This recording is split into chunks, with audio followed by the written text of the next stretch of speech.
Do you think a person can hiccup for life? This is Charles Osborne, and he holds a unique record in the history of medicine. He suffered from hiccups that lasted a staggering 68 years.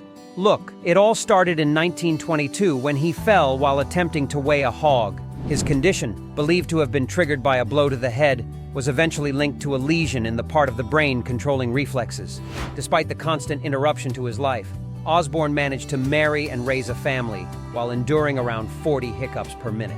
And suddenly, in 1990, just before he died at 97 years old, his hiccups stopped. Imagine how happy he was at that moment. Want to hear more interesting stuff? Subscribe.